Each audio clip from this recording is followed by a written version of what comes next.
finished up chapter 2 last week, looking at Elisha. Elijah is off the scene now, and Elisha is the new main kind of spiritual leader there among Israel.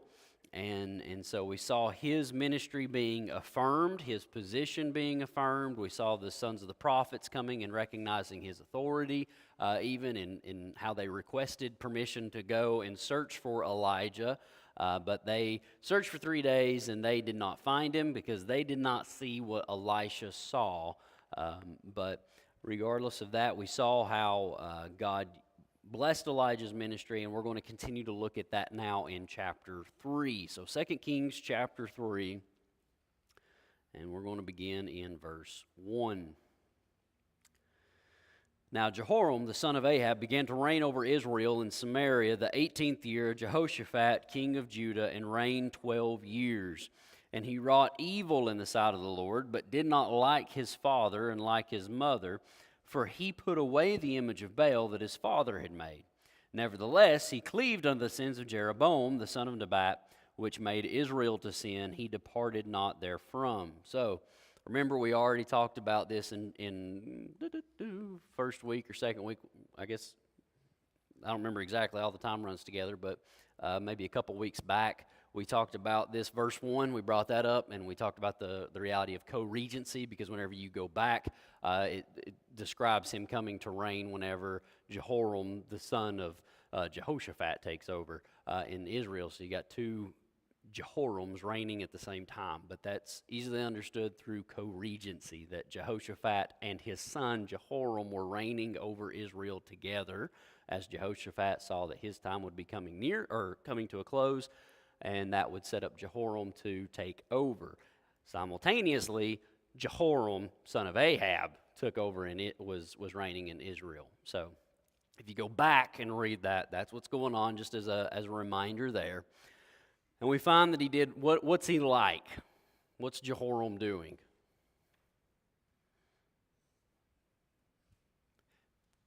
Bad, right? I mean, remember, all of Israel's kings, after the divided monarchy, all of Israel's kings are bad kings. They never have a good king, okay? And what he has done, what's being described in the verses we read, is the fact that he did not do like his father and mother in that he did not worship Baal, okay? He wasn't so much worried about the Baal worship, so he put that away. But he clung to what? What was his religion of choice, his pagan religion of choice? The golden calf worship. That's right. He followed in the sins of Jeroboam. He clung to that. He didn't want to let it go. So at the very beginning, when Jeroboam, takes over in Israel and he sets up the golden calf worship, we talked about it then. This is something that is going to plague Israel. Even if they can get rid of some of the idols, even if there's a king that causes some amount of reform, they never get rid of the golden calf worship. There's always some element of idolatry and paganism that is going on. And so that's just something to note and pay attention to there, because the things that we do and the things especially that leaders do, and even more so national leaders, they have big impacts. I would argue that as a general rule, not as an always kind of situation, but the higher up in leadership you are, the longer lasting impact your decision's probably going to have. Does that make sense? Okay. So as you climb the ranks, you're going to have some big, deep impact on things, okay? Especially at the national level, with culture, with the pursuits and the changes and the shifts and all of that. So that's just a lesson that we can learn, I think, from Scripture and see there. So verse 4 now. And Mesha, king of Moab, was a sheep master, and rendered unto the king of Israel 100,000 lambs and 100,000 rams with the wool. But it came to pass, when Ahab was dead, that the king of Moab rebelled against the king of Israel.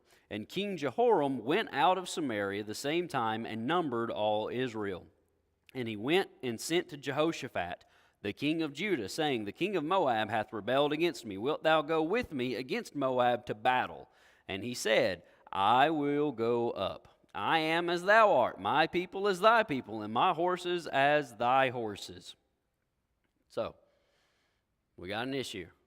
You have kind of that vassal, suzerain kind of situation, so to speak.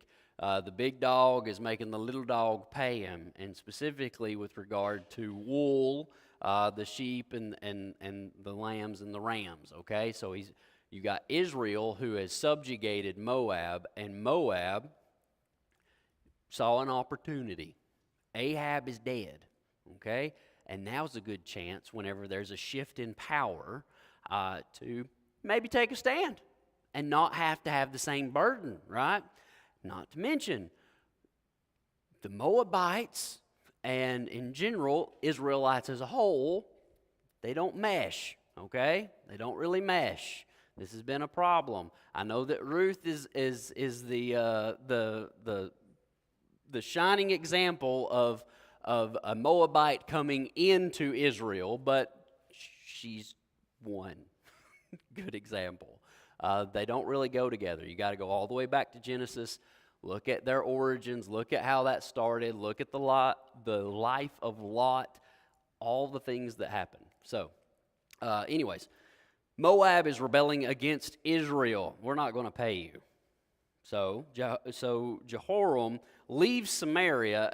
He's going out and he's getting a count. All right, I'm going to get all my soldiers gathered up. I'm going to take a census here. I got all my fighting guys, and he's going to get his army together. But he also sends word down to Judah, to Jehoshaphat. Now, what had Jehoshaphat done previously with regard to Israel?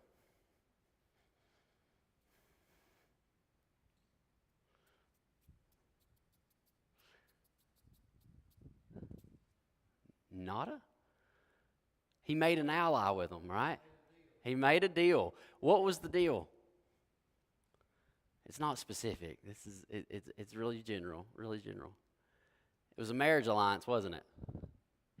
He had his son Jehoram marry one of Ahab's daughters.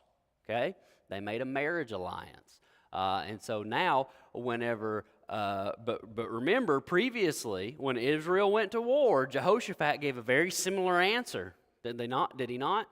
Well, my people are as your people, and my chariots is yours, and my horses is yours, and all that. Yeah, sure, I'll fight with you. Ahab, when he died in battle, ringing, see what I'm saying? We're tying it all together, okay? The story continues on. All right, he made that alliance. And he is continuing in that. Now remember, Jehoram over Israel is Jehoshaphat's daughter-in-law's brother. Okay, so there's still these familial ties. Okay, and Jehoshaphat is still going to be true to his word. He's going to maintain his alliance with Israel, and he is going to support them. So, verse 8, Jehoram says, And he said, Which way shall we go up? And he answered, The way through the wilderness of Edom. So the king of Israel went, and the king of Judah, and the king of Edom, and they fetched a compass of 7 days' journey, and there was no water for the host and for the cattle that followed them. And the king of Israel said, Alas, the Lord hath called these 3 kings together to deliver them in the hand of Moab. But Jehoshaphat said, Is there not here a prophet of the Lord, that we might inquire of the Lord by him? And one of the king of Israel's servants answered and said, Here is Elisha, the son of Shaphat, which poured water on the hands of Elijah. And Jehoshaphat said, The word of the Lord is with him. So the king of Israel and Jehoshaphat and the king of Edom went down to him. All right, we'll pause there. So we've talked about the rebellion, and now the 3 kings' armies. Okay, so you have Moab, who was subject to Israel. They're rebelling. But Edom, we'll look at, do I have a map on the next slide? Oh, go to that one. Fantastic. All right, if you can read it. I had to zoom in. So, yeah. Let's see. Wait a second. Don't tell me my battery. Nope, okay. Oh, no. No, it's not showing up. I'm doing, maybe. Let me get it. Okay, so you got, man, this is hard to read, ain't it? They really didn't do good with those pictures, whoever did that. Anyways, they're going to come. There's Jerusalem, okay? Right there's Jerusalem. That black dot or the green dot there's Jerusalem. So this is Samaria, okay? Here's Jerusalem. And down over here is going to be Edom. And then over here is going to be the land of Moab, okay? Moab's subject to Israel. Edom is subject to Judah. And so Samaria reaches out to Judah and says, hey, I want to go to battle. Are you going to support me? Jehoshaphat says, yeah, sure, I'll help you out. Okay, which way are we going to go? Well, they say, let's go this way. All right, let's go down and up. Okay, so that's a longer journey. Okay, but if, I don't have it in this map, but if, anyways, maybe if I just get the, nope, anyway. I don't know. That's magic screen. Okay. If they had went the other way, they would have had to deal with the Ammonites. Okay? So there was another potential enemy to the north who would be stronger. Okay? So, Jehoshaphat has also already had victory over Moab. Okay? He's already had to deal with them once. And so this makes sense. The battle plan makes sense. I'm going to go down. I'm going to pick up an ally from Judah, and they're good. They're strong, but they're also going to be able to bring in the Edomites and their army because they're subject to Judah, and then we'll all go up into Moab and attack. Now, it's also been suggested, I think it was Wiersbe who suggested it in his commentary, that the southern border of Moab was more vulnerable as well. So they're going to hit a weaker spot. But they have to fetch a compass for 7 days. That does not mean that they were looking for a compass. Okay? Seriously, this is one of those phrases that I'm like, I get what they're getting at, but I don't know that I'm really that familiar with the saying, fetch a compass for 7 days. You know what I'm saying? They went 7 days journey. They went the roundabout. It's an old way of saying they went a roundabout way. They took the long way around, okay? So they took the long way around. Makes sense, though, all right? They're picking up allies, and they're going to hit at a weaker spot. So battle plan's not bad. Now, they go through, they pick up the Edomites, and they head out. But there's a problem. After such a long journey, everybody's tired, everybody's thirsty, and they ain't got no water. That's an issue for an army, right? For any army of any time, if you ain't got water, you're in trouble. Okay? You're not going to make it. And especially if you're heavily reliant upon animals too. Not just the men, but the animals that are hauling all the other stuff. Okay? So, they've got an issue. They've gone all this time. They ain't got no water. And Jehoram from Israel just cries out and he blames God. Yahweh, God. Okay? Now, he's a calf worshiper. All right? That's how I'll refer to him. He's the calf worshiper. Yahweh's brought these three kings together so that we could just be delivered into the hands of Moab. We're going to die. Okay? He's just, ugh. But Jehoshaphat's a faithful, God-fearing king of Judah. He doesn't make all of the wisest choices. Okay? The alliance with Israel was a poor choice. And maintaining that alliance, I believe, was a poor choice. But regardless of these things, Jehoshaphat evidences himself on multiple occasions of being faithful to God. And so he makes the mention, well, do you think maybe we could find us a prophet, a real man of God, and talk to him and see what the Lord actually has to say about this, okay, before we just give up? And so Jehoram has no idea that Elisha is evidently in their ranks because it's one of the soldiers that says, well, Elisha, the son of Shaphat, the one who poured water over Elijah's hands, he's here. He's at least nearby. Because they don't, it's not like they send messengers to him. The three kings go to him. So they travel. They don't go and send for him. All right, they just travel to him. Now you can go to the next slide. That could be suggested as a sign of, some humility among them. Definitely, I believe, from Jehoshaphat. But from Jehoram, maybe like, okay, we can go and talk to this guy. Instead of making Elisha come to them, they went to him. So they've done all this, and we've already talked about all of that stuff. So, it is what it is. You can go to the next slide, and we can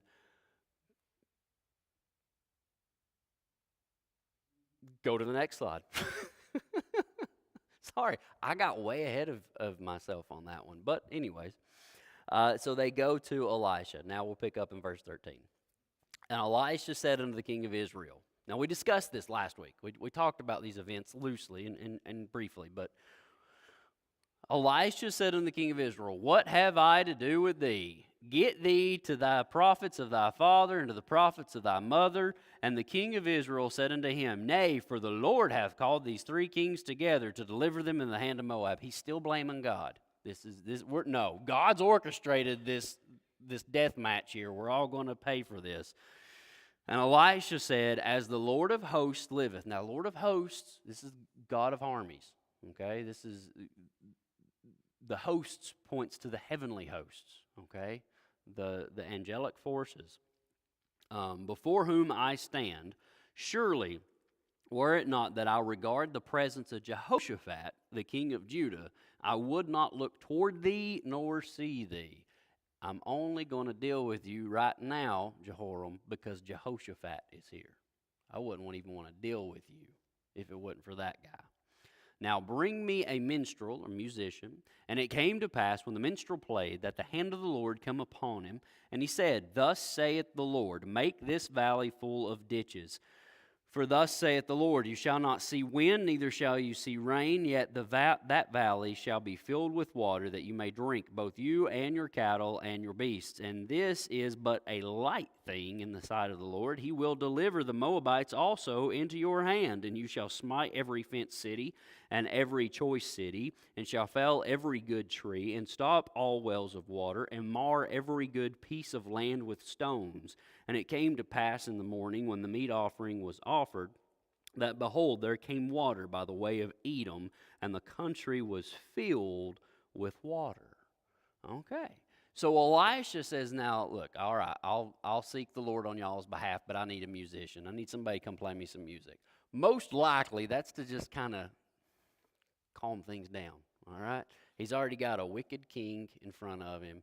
There's a lot. He just needs to get himself focused, is most likely what's indicated there. And so he does. And as the musician's playing, he gets everything quiet. He's focused his heart. He's focused his mind. And he hears from the Lord, and he tells him, Make the valley full of ditches. Or, because of the verb, it could also be translated as, I will make this valley full, or I will make this valley full.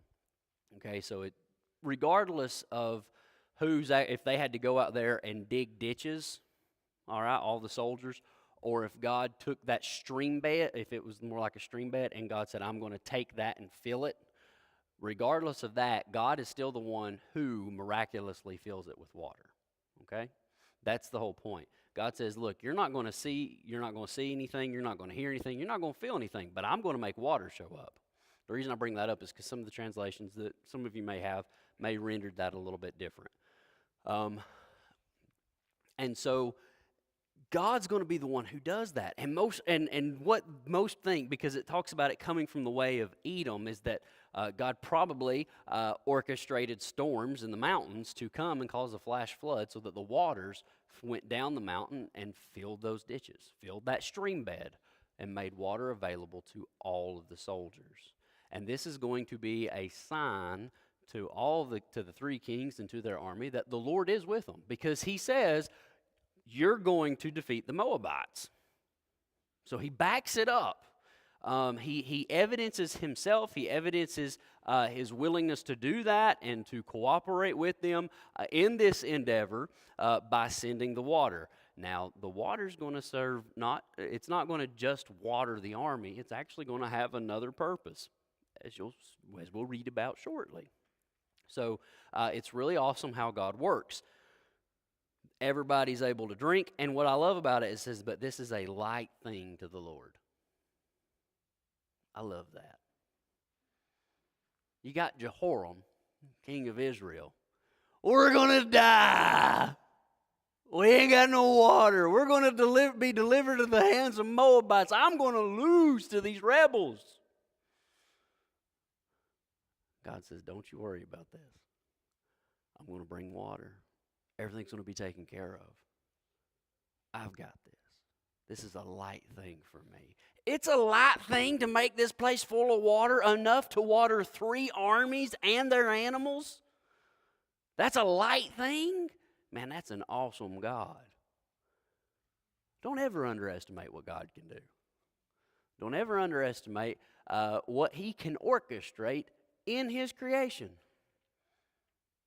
Now, I don't know if there were storms up in the mountains or if He made a spring break out of a rock. I don't know what He did. But regardless, God sent a whole bunch of water their way. Remember that. Because the truth is, you go through some really dry times, metaphorically, right? And you're just like, man, I don't think I can make it any further. Man, I don't think I got enough in me. Man, I just don't know about this. And you just keep dragging along. And you're like, oh, it's all got to end, don't it, God? When's it going to be enough? When am I going to be able to stop? When? And God says, I've got this. This is a light thing in my hands. And all of a sudden, things are taken care of. And you get a nice cool drink. And you feel the sustenance, and you feel the presence and the provision of God. And you see Him working, and you see Him moving. Nothing is too big or too great for God. So I absolutely love that it says this is a light thing to Him. All right. Now He gives them direction. He's going to deliver the Moabites into their hands. Okay, so the Moabites are going to be destroyed, but He also tells them, I want you to smite or destroy every fenced city. I want you to tear it down, every choice city. So you've got those that have fortified cities, okay? Those that have the walls around them. I want you to tear down their fortresses. Their best cities, whether it may not be a fortified city, it may not be a defensive position, but it may be a well-established city. I want you to get there too. I want you to destroy that. I want you to find all the good trees, and I want you to cut them down.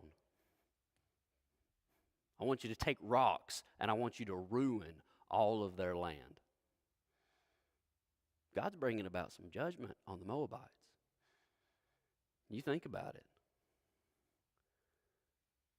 They're not going to have any more good trees. They're not supposed to, at least. They're not supposed to have any more good farmland. Now, some of you all that are more experienced in agriculture than I'm going to say, you correct me if I'm wrong, but rocks in dirt equals not good. Okay? Yeah. Right? It's not good. Now, rocks in dirt in ancient time with no John Deere, really bad. Or International Harvest. I don't know if you like red or green tractors. I don't want to get a fight started either. So, blue tractors. Okay, Lord, we're going to go. There we go. I'm going to stop before we start getting all the colors. Anyways. But think about it. The desolation that's going to occur. God can draw straight lines with crooked sticks. I don't understand every aspect of God's judgment. I really don't. But the way that He moves, at least in that dispensation, so often involved bringing people in and using them as agents for His judgment. He told that to Abraham. This is an important thing to pick up on because He told it to Abraham. You see, Abram, really at that time, but same guy, you could say. all this land I'm going to give to your descendants. I'm going to bring them back. But the truth is they're going to spend some time in another country. But after so long, I will bring them back, and I will give them this land. But the sin of the Ammonites is not completed yet. It's not full yet. I'm going to use your descendants to bring about judgment on these people, and I'm going to give them their lands.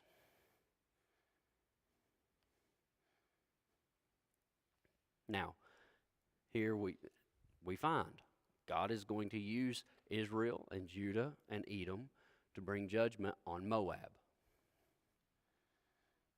Whenever Israel goes into exile, it is the Assyrians that come in and destroy and exile them. God uses another people to bring an exact judgment on his own. Some 150 years later,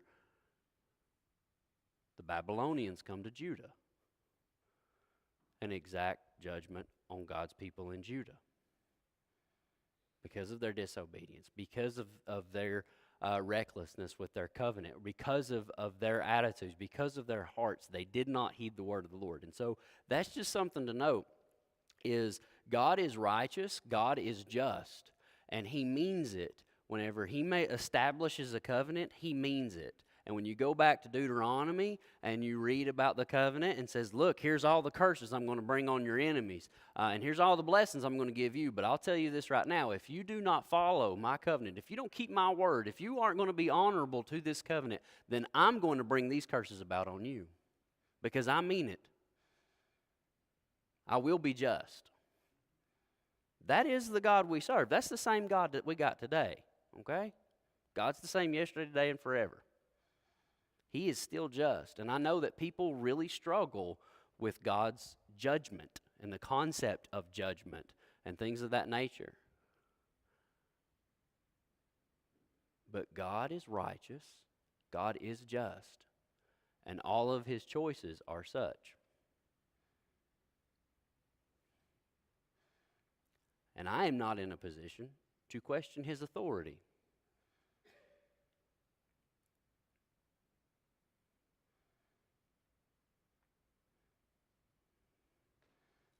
I bring that up because I met an individual this week who said, you know what, if the only way to get to heaven is through Jesus and it's going to be that exclusive, then I don't want to be in that heaven. I don't want any part of that God. Said those words. Not interested.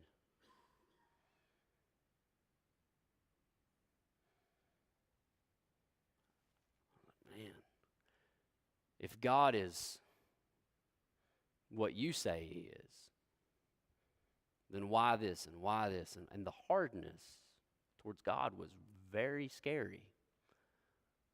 He wasn't angry or rude or anything towards me. Don't get me wrong. It was a civil conversation. But this person was completely put off by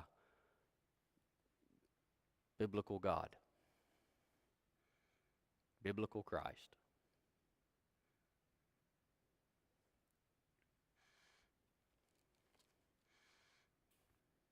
So, the Lord's going to use these people to bring about judgment on Moab. All right, verse 21. And when all the Moabites heard that the kings were come up to fight against them, they gathered all that were able to put on armor and upward and stood in the border. And they rose up early in the morning, and the sun shone upon the water. And the Moabites saw the water on the other side as red as blood. All that water that God sent down. You boys drink out of that. Whenever the Moabites see it, they think it's nothing but blood. And they said, this is blood. The kings are surely slain, and they have smitten one another. Now, therefore, Moab to the spoil. So these old boys show up on the hill. They're looking at everything down there, and they're going, whoa, these guys fought each other. We ain't got to fight nobody. That's great for us. Let's go steal all the rest. Let's go gather up all the spoil and take everything that they left behind. Now, that's important to realize. God has allowed the blessing to also be a curse. Blessing for one, brings about the demise of another. Because the Moabites, when they see that, they're going onto a battlefield thinking that it's nothing but a giveaway. Does that make sense? We're going in to take what they left. They're all dead. They're not going in thinking, oh, I'm going to have to go fight somebody. I'm going to have to go and defend myself. When you go into a fight, you need to have your mind right. We talked about that with spiritual warfare. Your mind, your heart, things got to be right. They're going into this fight, and they don't even realize that they're going to have to fight. So they go to the spoil. When they came to the camp of Israel, the Israelites rose up and smote the Moabites so that they fled before them. But they went forward, smiting the Moabites, even in their country. So they chased them down, and they beat down the cities. And every good piece of land cast every man his stone, and filled it. And they stopped all the wells of water, and felled all the good trees. Only, in Kir Hareseth left they the stones thereof, howbeit the slingers went about it and smote it. So they've chased them down. They've done like the Lord's told them. They've been destroying cities as they go. They've been stopping up the wells. They've been cutting down trees. They've been dropping down the rocks. They've been doing all these things. They get to this city, which also appears to possibly be the capital at this time.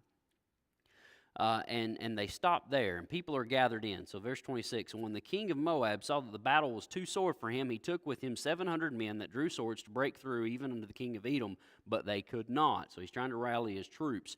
Then he took his eldest son that should have reigned in his stead, and offered him for a burnt offering upon the wall. And there was great indignation, or great wrath, against Israel, and they departed from him and returned to their own land. So they chased them down. They chased down the Moabites. They have beat them effectively. They have won. All right. They get to this city and they stop. Now, it isn't like the city's way far in the north of the land of Moab. I forget how many miles from that Edom Moabite border it is. It's further up, but it's not crazy. So I don't want you thinking that they've just covered a huge, vast entire country. But as they went, they followed the word of the Lord. But they get to this Kir-Hareseth, and they get their slingers out. And you got the king of Moab, and he's got his soldiers that he's rallied together. And he's wanting to break through, but he can't do it. And so what does he do? He turns to his gods. And he takes his oldest son, however old the boy may be, or the man, the one who's supposed to take his place, and he offers him up as a sacrifice, a human sacrifice on the wall.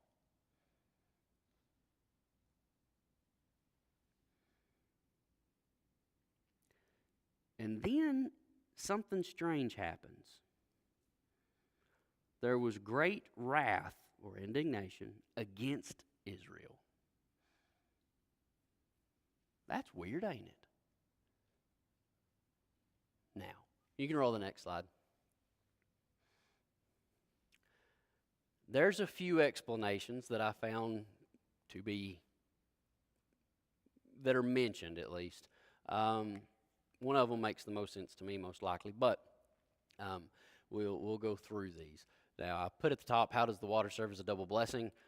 First, remember it gave them water, but also it completely it caused the Moabites to change their mindset. They thought they were going in to pick up spoils. Instead, they went into a battle. So it really mentally distracted them, so that the Israelites who were ready to fight could get victory. They go through all these events. We see that the human sacrifice occurs. So some have suggested that the human sacrifice actually rallied the Moabite forces against Israel. Okay? Some say that maybe that occurred. But that doesn't seem likely on the fact that he tried to get his troops together and they weren't able to break through those lines. So maybe, but I don't know. Or another is God poured out wrath on Israel to teach Jehoram a lesson. Maybe because they did not destroy this particular city. They set up slingers, but they weren't destroying the city, which seems to also be the capital, as we discussed. When they had to leave, so too did Judah and Edom. Another thought is the act of sacrifice displayed Mesh's wrath against Israel, but the continued effort was not that important to the three kings, so they quit fighting, having already defeated him, and they returned home. So there's some that interpret the great wrath against Israel as being that display of Mesh's wrath. And they saw that, and they thought, man, this guy's not going to give up. Do we really need to keep fighting? We've already destroyed so much. We've already won the war. We can just stop. That doesn't seem likely to me. The human sacrifice disgusted the Allied forces, and they packed up and left. I don't know that that's really the case either. Based on what we've seen thus far, though, I tend to side more with option 2, that God allowed wrath to be poured out on Israel, to come against Israel, to evidence himself. Like, I've done all of this for you. You're going to know who I am. This battle, this war, this everything, it's mine. It's in my hands. I'm in control. I'm the one who brought the enemy into your hand. I'm the one who gave you these directions. I'm the one. You're so obsessed with these golden calves. You're obsessed with these pagan idols. You're obsessed with this, but you need to know who I am. And God has tried over and over to evidence himself to the people of Israel. He wants them to know that he is God. That's why I tend to side with option 2, is because of God's evidencing himself repeatedly in Ahab's reign, pouring out fire, giving victory. I mean, doing all kinds of things. God is showing himself. He's evidenced himself in Ahaziah's reign, Jehoram's brother. Okay, now remember, Ahab dies, Ahaziah takes the throne, but he only reigns for 2 years. Remember, he's the one that falls through his lattice, and when he falls through his lattice, he's gravely injured, and right, it's described as having this illness, and he's the one that sends messengers. He wants to go inquire in Ekron of whether or not he's going to make it from the false prophets that are there. And along the way, Elijah catches him and says, why in the world is he sending to Ekron? Is there no God in Israel for him to ask? And you tell him that because of this, he's not going to get up out of his bed. And so they go back and they tell him, so then he's trying to send men to Elijah, right? Remember that whole display in chapter 1? Every time he sends a captain over 50 men, the first group shows up. If I'm a man of the Lord, then let fire fall down and consume all of you. And it does. Another captain, another 50. If I'm a man of God, let fire come down and consume all of you. And it does. And it's only at the third attempt of another 50 with another captain, when that captain comes up and says, we're your servants. Please, please value our lives. Please do not burn us up like you did the others. He didn't go down there and demand that Elijah get down and come with him like the other two did. He went humbly and pled intercessingly for the life of his men and for himself. Please don't kill us. So that had happened in Ahaziah's reign. And Ahaziah died, like Elijah said. Then Jehoram takes over. All of that, I think, has to be taken into consideration. God's been trying to show these people, I am God. So I tend to side with 2. I'm not going to get frustrated with anybody that wants to hold to one of the others. You know, it is what it is. I don't have all the ins and outs. I don't have all the battle details. I don't have all that. I don't need it. Because at the end of the day, at the end of the chapter, what I see is that there is an amazing God who does amazing things to evidence himself to people, to mankind, but also to his own. He will be there. He can bring victory. Nothing's too big or too great. No enemy is too strong. No city is too tall. No fortress is too great. It can be taken down at the word of the Lord. I also see that I've got a just and righteous God. And I need to recognize that in my own life, that he is just and he is righteous. And I need to revere him. I need to respect and honor him as such. Because he's shown himself. And I also see how wonderful he is and the blessings he can provide, and the way that they can also, how my blessings can also be served to thwart the enemy. I think that's pretty awesome. I find it quite encouraging. I also know that from the story, that I should never underestimate the grace or mercy that's made possible because of one person. That's a big idea. Why do I have grace and mercy? Because of one person, Jesus Christ.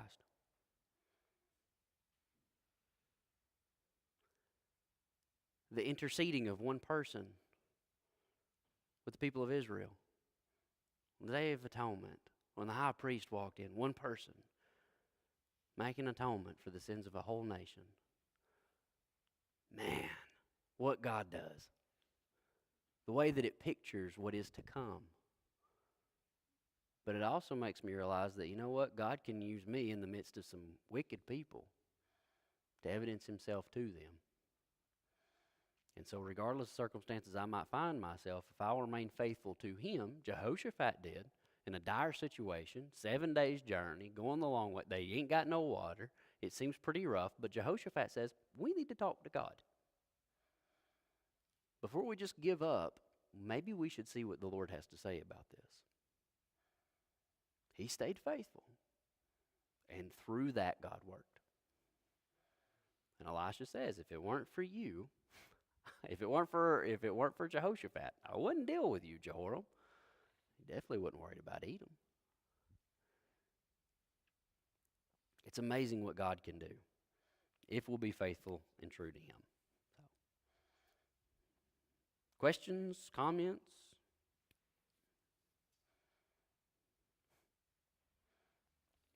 No?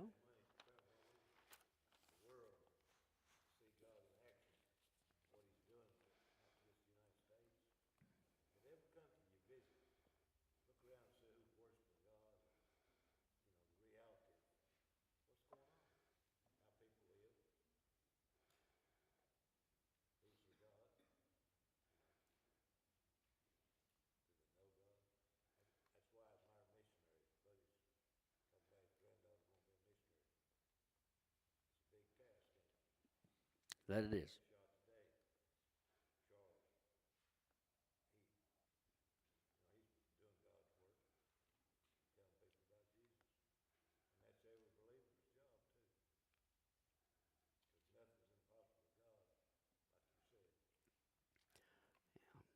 It's true. Nothing's impossible, and God is definitely at work. You know, that's a great point. Is the God that was at work then is the God that's at work now, and just because we're in America, don't mean that God's limited to America. He's working all over the world, and there's I'm positive there are some really amazing things that He's doing that we have no idea about, because that's the kind of God that He is, and that's pretty wonderful. So, even in the midst of such dark times and uncertain times and things like that, I'm encouraged by him, by his word, by what he can do, by what he's going to do. Every knee is going to bow. Every tongue is going to confess. Now, I hope and pray for that individual that I talked about. I hope and pray that they accept Jesus Christ as their Lord and Savior. The conversation ended with, maybe I'm wrong. I thought, well, you are.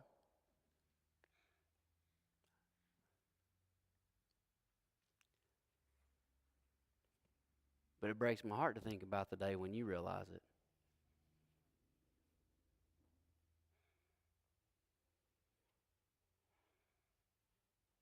Because it's not going to be what you think it is.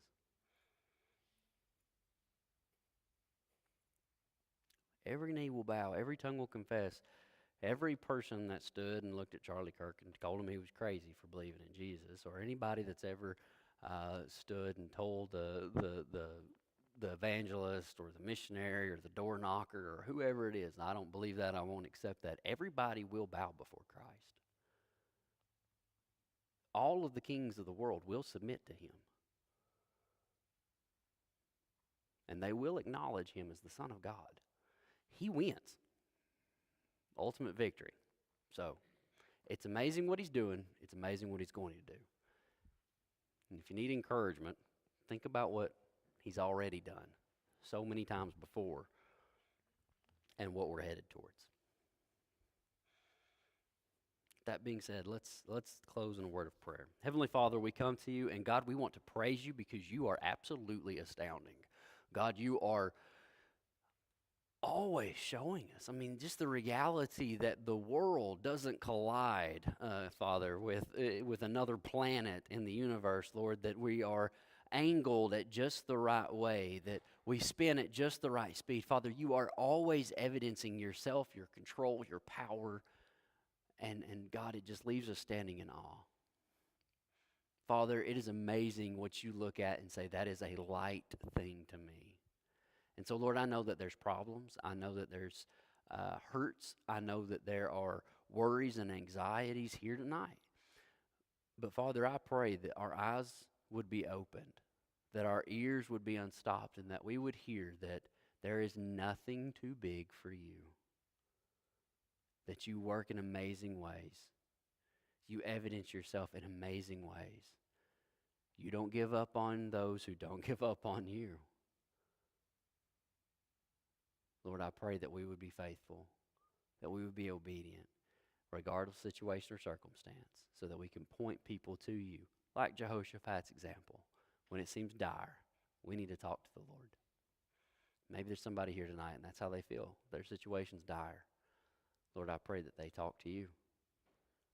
Thank you for how you're going to move. Please remember our requests earlier. And I pray, God, that you would be glorified in all those and your will would be accomplished. It's in the name of Jesus that we pray. Amen.